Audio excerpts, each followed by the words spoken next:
إن الحمد لله نحمده ونستعينه ونستغفره ونعوذ بالله من شرور أنفسنا ومن سيئات أعمالنا من يهده الله فلا مضل له ومن يضلل فلا هادي له وأشهد أن لا إله إلا الله وحده لا شريك له وأشهد أن محمدا عبده ورسوله أرسله بالحق بشيرا ونذيرا يا أيها الذين آمنوا اتقوا الله حق تقاته ولا تموتن إلا وأنتم مسلمون يا أيها الناس اتقوا ربكم الذي خلقكم من نفس واحدة وخلق منها زوجها وبث منهما رجالا كثيرا ونساء واتقوا الله الذي تساءلون به والأرحام إن الله كان عليكم رقيبا يا أيها الذين آمنوا اتقوا الله وقولوا قولا سديدا يصلح لكم أعمالكم ويغفر لكم ذنوبكم ومن يطع الله ورسوله فقد فاز فوزا عظيما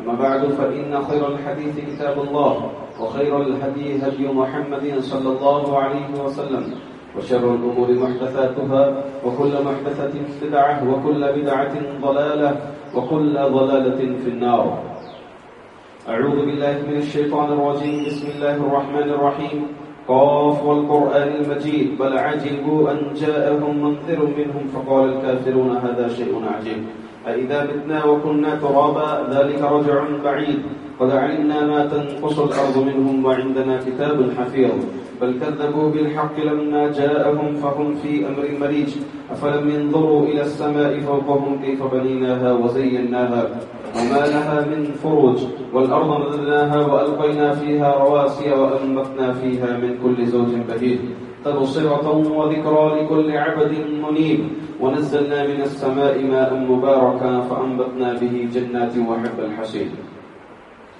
وقال الله جل وعلا في كتابه العزيز فاعوذ بالله من الشيطان الرجيم من همزه ونفخه ونفثه والسابقون الأولون من المهاجرين والأنصار والذين اتبعوهم بإحسان رضي الله عنهم ورضوا عنه وأعد لهم جنات تجري تحتها الأنهار خالدين فيها أبدا ذلك الفوز العظيم.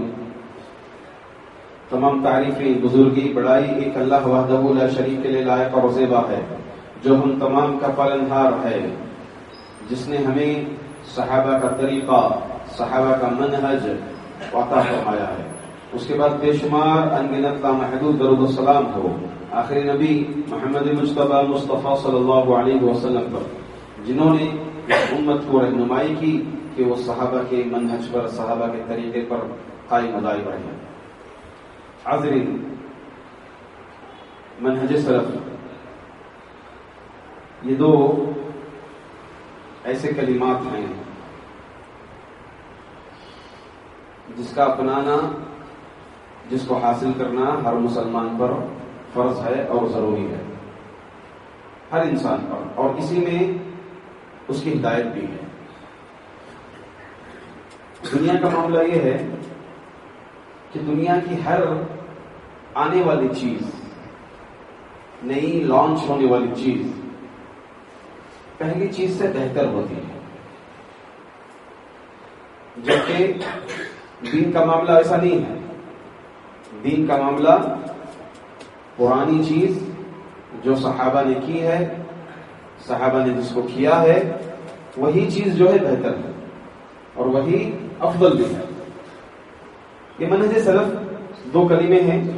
ایک ہے منہج، اس کا معنی ہے طریقہ، راستہ، روشنی. اللہ تعالیٰ نے قرآن کریم میں فرمایا لِكُلٍّ جعلنا منکم شرعۃ ومنہاجا، کہ ہم نے ہر نبی کو منہاج اور شریعت عطا کی ہے. تو معلوم یہ ہوا منہج کا معنی ہوتا ہے طریقہ، راستہ. سلف کیا ہے؟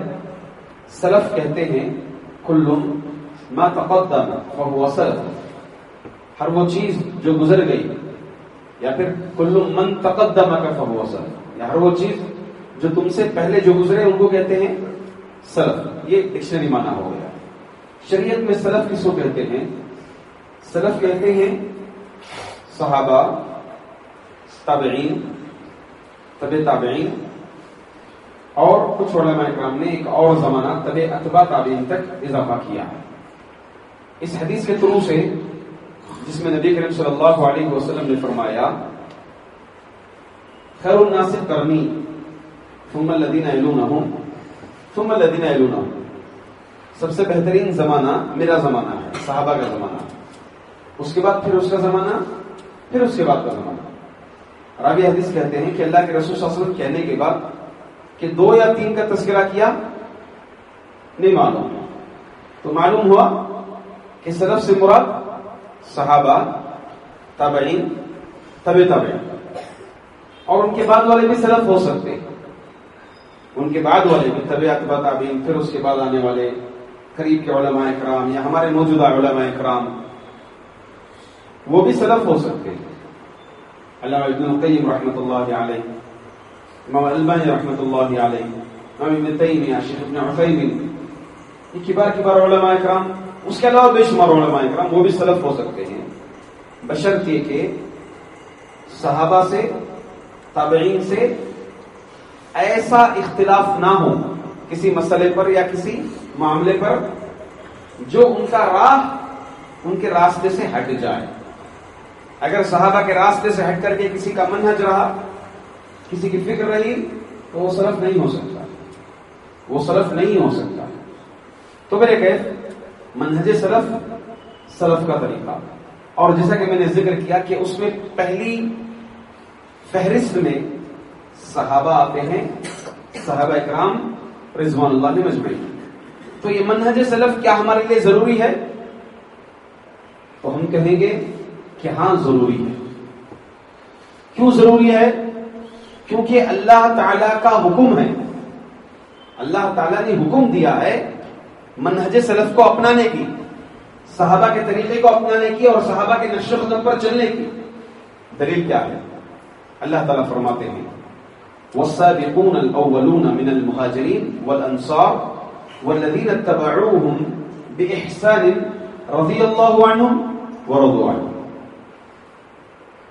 مہاجرین اور انصار صحابہ میں سے جو پہلے ایمان لائے، والسابقون الاولون من المهاجرين والانصار، مہاجرین اور انصار صحابہ میں سے جو پہلے ایمان لائے، ایمان میں جو سبقت کر گئے، والذین اتبعوہم، اور جو ان کے بعد آئے، ان کی اتباع کرتے ہوئے، کن کی اتباع کرتے ہوئے؟ یہ صحابہ کی اتباع کرتے ہوئے جو ان کے بعد آئے۔ مفسرین کہتے ہیں کہ قیامت تک آنے والا مومن پورا جو بھی یہ طریقے پر جائے گا، انصار و مہاجرین صحابہ کے طریقے پر جو بھی چلے گا، نقش قدم پر جو بھی چلے گا، رضی اللہ عنہم ورضوا عنہ، اللہ اس سے راضی ہو جائے گا اور وہ اللہ سے راضی ہو جائیں گے۔ تو کچھ کہتے ہیں کہ فتح مکہ تک آنے والے صحابہ، دیگر مفسرین کہتے ہیں کہ تا قیامت آنے والا مسلمان اگر صحابہ کے طریقے پر چلے گا، صحابہ کے منہج پر چلے گا، تو اللہ کی رضا اس کو حاصل ہوتی ہے۔ تو معلوم یہ ہوا اللہ کا حکم ہے، اور اللہ کا حکم ایک جگہ نہیں ہے، اور 2 آیتیں ہیں جہاں پر اللہ تعالیٰ نے حکم دیا ہے۔ ایک اور جگہ فَإِنْ آمَنُوا بِمِثْلِ مَا آمَنْتُمْ بِهِ فَقَدِ اهْتَدَوْا وَإِنْ تَوَلَّوْا فَإِنَّمَا هُمْ فِي شِقَاقٍ۔ فرماتے اللہ تعالیٰ اگر یہ کافر منافقین قرآن کریم کے نزول کے وقت اگر یہ لوگ ایمان لا لیں، کیسے؟ فَإِنْ آمَنُوا بِمِثْلِ مَا آمَنْتُمْ، جیسے تم نے ایمان لایا ہے۔ تو آمنتم میں مخاطب کون تھے قرآن کریم نازل ہوتے وقت؟ صحابہ اکرام۔ تو اللہ نے کہا جیسے صحابہ تم ایمان لائے ہو، ویسے اگر یہ لوگ بھی ایمان لا لیں، فَقَدِ اهْتَدَوْا، تو وہ ہدایت پر گامزن ہو جائیں گے، ہدایت پا جائیں گے۔ اگر وہ تمہاری طرح ایمان نہیں لائیں گے تو وہ ہدایت پر نہیں ہے، ہدایت ان کو نہیں ملے گی۔ تو ضروری ہے کہ ایمان صحابہ اکرام رضوان اللہ علیہم اجمعین نے جیسے ایمان لایا ہے ویسے ایمان لایا جائے، جو طریقہ انہوں نے اپنایا ہے وہ طریقہ ہم اپنائیں، یہ اللہ تعالی کا حکم ہے۔ ابھی سوال یہ ہے کہ کیا اصل چیزیں تو ہیں قرآن اور حدیث، اب یہ منہج سلف کوئی تیسری چیز ہے کیا؟ سوال ذہن میں آ سکتا ہے۔ اصل کیا ہے؟ قرآن اور حدیث۔ اللہ تعالیٰ نے وحی نازل کی، وحی کی 2 قسمیں ہیں، ایک ہے قرآن اور ایک ہے حدیث۔ اللہ نے حدیث بھی نازل کی اور قرآن بھی نازل کیا. اللہ نے قرآن بھی نازل کیا اور حدیث بھی اللہ نے نازل کی, جس کو نبی کریم صلی اللہ علیہ وسلم اپنی زبان سے ادا کیا, اپنے پریکٹیکلی آپ نے عمل کیا, یہی حدیث ہے. فرق کیا ہے دونوں میں؟ فرق یہ ہے کہ قرآن کو نمازوں میں تلاوت کی جاتی ہے اور متعبد بھی تلاوت, اس کے ہر حرف پر نیکیاں مقرر ہیں, ہر حرف پر 10 نیکیاں. حدیث کا معاملہ ایسا نہیں ہے.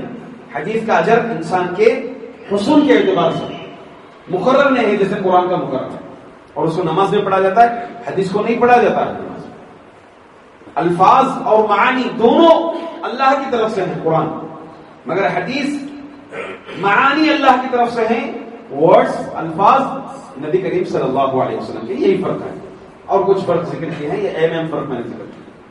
تو اب سوال یہ ہے کہ اصل چیزیں دو ہی, قرآن حدیث, تو یہ منہج سلف کیا یہ تیسری چیز ہے؟ تو ہم کہیں گے نہیں, یہ تیسری چیز نہیں ہے منہج سلف, بلکہ یہ قرآن اور حدیث کو لینے کا طریقہ ہے. اس کی مثال میں آپ کو دوں. اگر آپ کوئی ایک مشنری چیز خریدیں, کوئی بھی چیز خریدیں, خصوصیت کے ساتھ مشنری چیز کوئی خریدیں, واشنگ مشین ہو, فریج ہو, یا دیگر چیزیں آپ خریدیں, الیکٹرانک چیزیں خریدیں, تو آپ کو وہ چیز کے پیکنگ کے ساتھ چھوٹا سا ایک کتاب چاہتا ہے. آپ کے پاس ایک کتاب چاہتا ہے چھوٹا سا, اس میں انسٹرکشن, اس کے رولز, استعمال کا طریقہ اس میں بتاتے ہیں کہ آپ یہ واشنگ مشین کو استعمال کریں گے تو طریقہ کار یہ ہے. ہاں 8 کیجی آپ کپڑا اس میں ڈالیں گے, آپ کو اگر کاٹن میں کپڑے دھلنے ہیں تو ادھر گھمائیں گے بٹن, اگر آپ کو جو ہے رف کپڑے دھلنے ہیں تو بٹن ادھر گھمائیں گے, بیڈ شیٹ دھلنی ہے, کمبل دھلنی ہے تو بٹن ادھر گھمائیں. تو وہ جو انسٹرکشن جس کتابچے میں ہوتے ہیں ویسے ہی ہو سمجھے کہ قرآن اور حدیث, اس کو لینے کا طریقہ, اس کو کیسے لیا جائے, قرآن کو اللہ کا مطلوب کیا ہے اس آیت سے. کیونکہ اللہ نے قرآن جب آیت نازل کی تو ظاہر سی بات ہے اس آیت کا کیا مطلوب ہے, اس کا مقصود کیا ہے, یہ کہاں سے ملے گا ہمیں؟ صحابہ کے طریقے سے ملے گا. جیسے آپ کے پاس ایک کتابچہ ہوتا ہے یوز کرنے کا طریقہ, ویسے ہی صحابہ کا طریقہ سے ہی, صحابہ کے فہم سے ہی ہمیں یہ چیز حاصل ہوتی ہے. لہذا معلوم ہوا کہ فہم سلف کوئی تیسری چیز نہیں ہے, بلکہ یہ دو اصل کو لینے کا طریقہ ہے. کیونکہ انسان کے پاس دلیل تک پہنچنا کمال نہیں ہے. میرے پاس دلیل ہے کہنا کمال نہیں ہے, اس دلیل سے صحیح مسئلہ استنباط کرنا یہ کمال ہے. اس دلیل سے حق تک پہنچنا یہ کمال ہے. دلیل کس کے پاس نہیں ہے؟ آج فرقے جو بٹے ہوئے ہیں 73 فرقے, کس کے پاس دلیل نہیں؟ ہر فرقے کے پاس دلیل ہے. آپ جائیے ماتم بنانے کی دلیلیں دیں گے, آپ کو 100 دلیلیں دیں گے, مگر کیا وہ دلیل صحابہ نے جیسے سمجھا ہے, واقعی اللہ کا جو مطلوب ہے, جو مسئلہ استنباط کرنا ہے, کیا واقعی وہ دلیل ویسی ہے؟ نہیں, بلکہ دلیل ہے, اس دلیل کو لینے کا طریقہ, اس سے کیا مراد ہے, کیا مقصود ہے, یہ کب نازل ہوئی, یہ کس حالت میں نازل ہوئی, یہ کب کہاں فٹ ہوتی ہے دلیل, یہ صحابہ کے منہج سے معلوم ہوتی ہے, صحابہ کے طریقے سے ہم کو معلوم ہوتی ہے. تو معلوم ہوئی بات کہ یہ صحابہ کا منہج اس لیے ضروری ہے کیونکہ یہ اللہ کا حکم ہے. چلیے دوسری بات, یہ نبی کا حکم ہے, یہ نبی کا حکم ہے. نبی نے گواہی دی کہ صحابہ کا منہج ضروری ہے, صحابہ کا طریقہ ضروری ہے. اگر یہ صحابہ کے طریقے کو اپنائیں گے تو راہ پر ہوں گے, ہدایت پر ہوں گے. اگر یہ صحابہ کا طریقہ چھوڑ دیں گے تو جہنم کا راستہ اپنائیں گے. اللہ کے رسول صلی اللہ علیہ وسلم نے مشہور و معروف حدیث فرمایا, ستفترق امتی علی 73 فرقہ. یہود و نصارہ 72 میں بڑھ گئے, ہاں یہ امت بھی 73 میں بٹے گی. فرمایا کلہم فی النار, سب جہنم میں جائیں گے, الا ملۃ واحدہ, سوائے ایک فرقے کے, ایک ملت کے, سب جہنم میں جائیں گے. اب صحابہ نے یہ بقیہ جو جہنم میں جائیں گے 72, ان کے بارے میں نہیں پوچھا. صحابہ نے پوچھا یہ جنت کو جانے والا کون سا راستہ ہے؟ فرمایا ما انا علیہ و اصحابی, جو میرے اور میرے صحابہ کے طریقے پر ہو وہ فرقہ جنت جائے گا, اور وہ فرقہ راہ پر ہوگا, راہ حق پر ہوگا. بقیہ جو بھی صحابہ کے فرقے سے ہٹ جائیں گے، صحابہ کے منہج سے ہٹ جائیں گے، وہ راہ بھٹک گئے کیونکہ صحابہ اکرام کے منہج کو چھوڑ دیا. اور اسی طرح اللہ کے رسول صلی اللہ علیہ وسلم نے فرمایا خیر الناس قرنی، سب سے بہترین زمانہ میرا ہے. سب سے بہترین آپ کو قرآن اور حدیث لینا ہے تو اللہ کے رسول صلی اللہ علیہ وسلم کے زمانے کو پڑھیے. صحابہ اکرام نے قرآن کو کیسے لیا ہے، صحابہ اکرام نے اس آیت کا مطلب کیا لیا ہے، صحابہ اکرام نے نبی کی اس بات کو کیسے لیا ہے، کیسے تسلیم کیا ہے. آپ کے سامنے حدیث آئے تو حدیث قبول کرنا ہے. قبول کیسے کرنا ہے یہ صحابہ بتاتے ہیں. جان سے، مان سے، اولاد سے، پوری دنیا سے بڑھ کر کے اس حدیث کو لینا ہے، یہ صحابہ بتاتے ہیں. یہ صحابہ اکرام رضوان اللہ علیہم اجمعین بتاتے ہیں. تو معلوم ہوا کہ صحابہ کا منہج کیوں ضروری ہے. اللہ کا حکم ہے، نبی کا حکم ہے.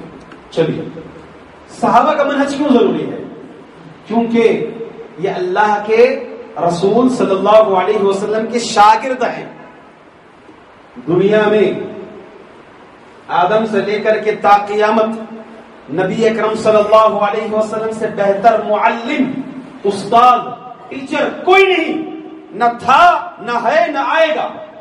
اور اللہ کے رسول صلی اللہ علیہ وسلم سے بہتر، آپ صلی اللہ علیہ وسلم کے شاگردوں سے بہتر کوئی اور شاگرد نہیں ہے، نہ تھے، نہ ہے، نہ آئیں گے. اور اللہ کے رسول صلی اللہ علیہ وسلم کے شاگرد کون تھے؟ صحابہ. انہوں نے ڈائریکٹ اللہ کے رسول صلی اللہ علیہ وسلم سے علم لیا ہے، ڈائریکٹ نبی اکرم صلی اللہ علیہ وسلم سے ڈائریکٹ علم لیا ہے. آپ سمجھے اس بات کو. ایک چشمہ ہے، چشمہ جو ہے اس چشمے سے پانی گر رہا، ڈائریکٹ فالس جسے ہم کہتے ہیں، ڈائریکٹ جو ہے چشمے سے پانی گر رہا. اور وہ پانی گرنے کے بعد مختلف نالوں میں پانی بہ جاتا ہے. کہیں کچھ پانی ادھر گیا، کچھ فالس ادھر گیا، بہتے ہوئے چلا گیا، کوئی ندی ادھر چلی گئی، کوئی نالا ادھر چلا گیا. پانی مختلف جگہوں پر چلے جاتا ہے. اگر کوئی آدمی اس نالے سے پانی لے جہاں پر ندی بہ رہی ہے، پانی پکڑ لے، اور ایک لوٹے میں ڈائریکٹ فالس سے لے پانی، تو کون سے پانی میں پیورٹی ہوگی؟ ظاہر سی بات ہے عقل مند کہے گا کہ جو پانی ڈائریکٹ حاصل ہو رہا ہے اس میں پیورٹی ہوگی، یہ پانی شفاف ہوگا، صاف ہوگا. تو صحابہ نے ڈائریکٹ نبی کریم صلی اللہ علیہ وسلم سے لیا ہے. اگر ہم صحابہ کے منہج سے، صحابہ کے طریقے سے اگر ہم قرآن اور سنت کو لیں گے، ان کے طریقے پر چلیں گے، تو یہ ہمارے اس عمل میں پیورٹی ہوگی، شفاف ہوگا. اگر ہم ادھر ادھر سے لیں گے، گدلا پن آ جائے گا، اس میں گدلا پن آ جائے گا، اس میں پیورٹی نہیں ہوگی، اس کو بسلری نہیں کہیں گے ہم پانی کو. یہی پانی جو ہم ڈائریکٹ لیتے ہیں وہی ہوگا. صحابہ اکرام نے نبی اکرم صلی اللہ علیہ وسلم سے ڈائریکٹ علم لیا ہے، ڈائریکٹ حدیثیں لی ہیں، ڈائریکٹ قرآن کریم کو سمجھا ہے. اب دیکھیں اس نبی شبہ وغیرہ میں سے اس میں راوی حدیث کہتے ہیں، راوی یعنی تابعی کہتے ہیں کہ ہم نے، ابو عبد الرحمن، کہ ہم نے جن سے علم لیا ہے، جن صحابہ سے علم لیا ہے، وہ کہتے ہیں، یعنی ہم تابعین نے جن صحابہ سے علم لیا ہے وہ صحابہ کہتے ہیں، کیا کہتے ہیں کہ ہم نبی کریم صلی اللہ علیہ وسلم سے 10 آیتیں لیتے ہیں. پہلے اس کا معنی، اس کا مفہوم، اس کا مطلوب، جب تک اس کی تفسیر نہیں جان لیتے ان 10 آیتوں کی 11ویں آیت ہم اللہ کے رسول صلی اللہ علیہ وسلم سے نہیں لیتے تھے. اس میں سے عبداللہ بن عباس رضی اللہ عنہ، جب تک ہم ان 10 آیتوں کا مطلب، معنی، مطلوب، مفہوم جب تک نہیں سمجھ لیتے، ہم 11ویں آیت میں نہیں ڈوبتے ہیں، 11ویں آیت تک نہیں جاتے. مطلب کیا ہے کہ ہم نے نبی کریم صلی اللہ علیہ وسلم سے قرآن کو لیا، اس کا مطلب سمجھا، اس کا معنی سمجھا، اللہ کی مراد کیا ہے اس آیت سے اس کو ہم نے سمجھا، اور اس علم کو ہم نے دیا ہے. اللہ اکبر. تو ظاہر سی بات ہے نبی اکرم صلی اللہ علیہ وسلم سے ڈائریکٹ انہوں نے علم لیا. اور ہاں ان کا منہج، صحابہ کا منہج، صحابہ کا طریقہ اس لیے ضروری ہے کیونکہ وہ وحی نازل ہوتے وقت، قرآن نازل ہوتے وقت یہ حاضر تھے. کون حاضر تھے؟ صحابہ اکرام. کیونکہ آپ قرآن کریم کے بسا اوقات ایسے آیتیں ہیں جب تک آپ اس کا پس منظر نہیں پڑھیں گے تو وہ آیت سمجھ میں نہیں آئے گا. اس کو کہتے ہیں شان نزول.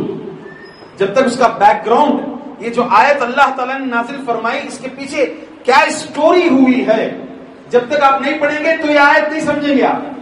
تو قرآن کریم کے نازل ہوتے وقت وہ صحابہ اکرام موجود تھے, انہیں معلوم ہے کہ یہ آیت کس لیے نازل ہوئی, یہ بات کس لیے نازل ہوئی اللہ تعالیٰ کی.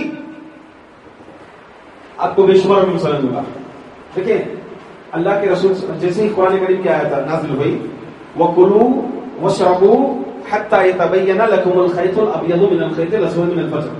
اللہ تعالیٰ نے روزے کا وقت قرآن کریم میں نازل فرمایا کہ جب سفید دھاگا کالا دھاگا نظر آ جائیں, کالا دھاگا دن میں سفید دھاگا رات میں نظر آ جائیں, تو یہ کیا ہے, روزہ تم کھولو اب یہاں پر, پھر تم روزہ رکھو. اب صحابی رسول عدی بن حاتم رضی اللہ عنہ اس آیت کے ظاہری معنی لیں تو وہ کیا کیے, دو, ایک کالا دھاگا لے لیے, ایک سفید دھاگا لے لیے, اس کو اپنے تکیے کے نیچے رکھتے.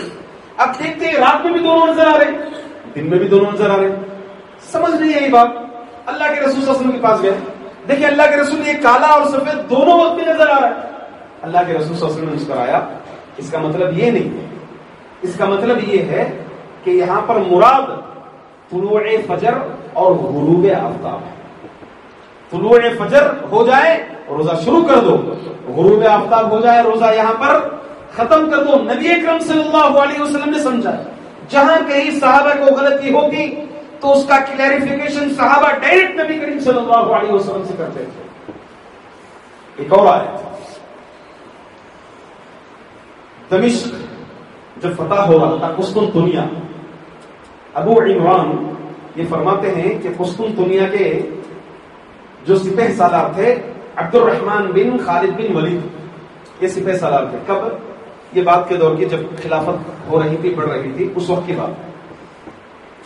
تو قسطنطنیہ کے فتح کے وقت سامنے جو ہے دشمن قوم کھڑی ہے پورے تیاری کے ساتھ, ادھر مسلمان کھڑے ہیں, ابھی جنگ کے لیے جانا. تو اس میں سے ایک آدمی, عموماً طریقہ کیا ہوتا ہے, جب پہلی وار کرنے کے لیے, پہلا حملہ جو ہوتا ہے, وہ حملہ کرنے کے لیے یا تو پوری فوج جاتی ہے ایک ساتھ, یا پھر جو ہے تقریباً ایک جماعت جاتی ہے فرسٹ وار کرنے کے لیے. وہاں سے ایک جماعت نکلتی ہے, پھر یہاں سے ایک جماعت نکلتی ہے. سپہ سالار جیسے ہی حکم دیتا ہے تو ایک جماعت نکلتی ہے. اس میں سے ایک مسلمان بڑے جذبے میں تھے جہاد کے. وہ کہا کہ میں اکیلا جاؤں گا, میں اکیلا جاؤں گا اور دشمنوں کی صفوں میں گھس جاؤں گا, لڑوں گا, جہاد کروں گا. فوری طور پر لوگوں نے قرآن کریم کی آیت سے دلیل دی. یہ تابعین بعد کے دور میں کیا دلیل دی, قرآن کریم سے دلیل دیا, وَلَا تُلْقُوا بِأَيْدِيكُمْ إِلَى التَّهْلُكَةِ. اس کا معنی کیا ہے, تم اپنے آپ کو ہلاکت میں مت ڈالو, لہذا تم جائیں گے تو اپنے آپ کو ہلاکت میں ڈال لیے. اللہ تعالیٰ نے منع فرمایا. فوری طور پر وہاں ایک صحابی تھے جنہوں نے ڈائریکٹ نبی کریم صلی اللہ علیہ وسلم سے قرآن سیکھا, قرآن سمجھا. صحابی نے کہا, ابو ایوب انصاری رضی اللہ عنہ, نہیں, یہ جو آیت ہے اس کا پس منظر ہے, اس کا شان نزول ہے. یہ آیت کب نازل ہوئی تھی؟ اللہ تعالیٰ نے قرآن کریم میں فرمایا یہ آیت اس وقت نازل ہوئی تھی جب فتوحات ہو رہے تھے. جب کیا ہو رہے تھے, فتوحات, اسلام فتح ہو رہا تھا ادھر ادھر. نبی کریم صلی اللہ علیہ وسلم کے آخری دور جسے عام الوفد کہتے ہیں, وفد در وفد لوگ جو ہے اسلام قبول کر رہے تھے. تو ایسے وقت مال کی فراہمی بہت زیادہ ہو گئی, مالدار ہو گئے تھے مسلمان. تو ہم لوگ سب آرام سے بیٹھنا شروع ہو گئے. تو اللہ تعالیٰ قرآن کریم کی آیت نازل فرمائے, وَأَنفِقُوا فِي سَبِيلِ اللَّهِ, کہ تمہیں جو مال کی فراہمی آ رہی ہے اس کو اللہ کے راستے میں خرچ کرو, جہاد میں تم خرچ کرو. وَلَا تُلْقُوا بِأَيْدِيكُمْ إِلَى التَّهْلُكَةِ, تم اپنے آپ کو ہلاکت میں مت ڈالو. یعنی اگر تم جہاد کے لیے نہیں نکلو گے, اسلام کی اشاعت کے لیے نہیں نکلو گے, دعوت دین کے لیے اگر تم نہیں نکلو گے تو تم اپنے آپ کو ہلاکت میں ڈالو گے. یہ آیت کا مطلب ہے. وہ جو انصاری رضی اللہ عنہ نے کہا. تو معلوم یہ ہوا لوگوں نے کچھ اور سمجھا, آیت کے ظاہری معنی سے کچھ اور سمجھا, مگر آیت کا پس منظر, آیت کا بیک گراؤنڈ, آیت کا شان نزول کچھ اور ہے. وہ صحابی نے بتایا. تو ظاہر سی بات ہے صحابہ نے ڈائریکٹ نبی کریم صلی اللہ علیہ وسلم سے علم دیا ہے. صحابہ نے قرآن کا مطلب, قرآن کا مفہوم نبی کریم صلی اللہ علیہ وسلم سے ڈائریکٹ لیا ہے. تو ان کا فہم, ان کی سمجھ, ان کا طریقہ ہمارے لیے ضروری ہے. اگر ہم ان کے طریقے پر نہیں چلیں گے, اگر ہم ان کی سمجھ نہیں لیں گے تو ظاہر سی بات ہے ہم گمراہ ہو جائیں گے. اسی طرح سے اتحاد اتفاق یہ قیامت تک قائم نہیں ہوگا. اتحاد اتفاق قائم نہیں ہوگا. یہ بس صلح ہو سکتی ہے, انڈرسٹینڈنگ ہو سکتی ہے, مگر اتحاد و اتفاق اگر واقعی قائم ہونا ہو تو صحابہ کے طریقہ اپنانا ضروری ہے, صحابہ کے منہج کو لینا ضروری ہے. چاہے کتنی بھی تقریریں کر لی جائیں, کتنے بھی کانفرنس کر لیا جائے, جب تک فکر, نظریات, منہج, عقیدہ جب تک ایک نہیں ہوتا یہ اتحاد اتفاق نہیں ہوتا. اتحاد اتفاق اصل نام ہے فکر, ایک فکر ہو, ایک سوچ ہو, ایک عقیدہ ہو, ایک منہج ہو, تبھی اتفاق اور اتحاد ہو سکتا ہے. ورنہ جو ہے اتحاد اتفاق نہیں ہو سکتا. ہزار رہا کرنے کی کوشش نہیں ہو سکتا. یہ برائے نام بس وقتی طور پر کچھ جمع ہونے کا نام, یہ اتحاد و اتفاق نہیں. جب تک صحابہ کے طریقے کو نہیں اپنائیں گے, صحابہ کے منہج کو نہیں اپنائیں گے تو یہ اتحاد اتفاق قائم ہونا ناممکن ہے. اللہ تعالیٰ سے دعا ہے کہ اللہ تعالیٰ ہم تمام کو صحابہ کا منہج, صحابہ کا طریقہ اپنانے کی توفیق عطا فرمائے. صحابہ کے نقش قدم پر چلنے کے اللہ تعالیٰ ہم تمام کو توفیق عطا فرمائے. ہمیں قرآن اور حدیث کو صحابہ کے سمجھ کے مطابق سمجھنے کی توفیق عطا فرمائے. صحابہ نے جو مطلوب ہمیں دیا ہے اس مطلوب کو حاصل کرنے کی اللہ تعالیٰ ہم تمام کو توفیق عطا فرمائے. صحابہ کی طرح ایمان اللہ تعالیٰ ہمارے دلوں میں پیدا فرمائے. صحابہ کی طرح قربانیاں دینے کی اللہ تعالیٰ ہم تمام کو توفیق عطا فرمائے. ہمیں جو بیمار حال ہیں اللہ تعالیٰ انہیں شفائے عاجلہ کاملہ عطا فرمائے, اور ان کے گھر والوں کو اللہ تعالیٰ صبر کرنے کی توفیق عطا فرمائے. ہمیں جو روزی کے معاملے میں پریشان حال ہیں اللہ تعالیٰ ان کے لیے حلال دروازے کھول دے. جو قرض میں ڈوبے ہیں اللہ تعالیٰ قرض لوٹانے کے راستے ہموار کر دے. آمین. اقول قولی ھذا استغفر اللہ لی ولکم ولسائر المسلمین من کل ذنب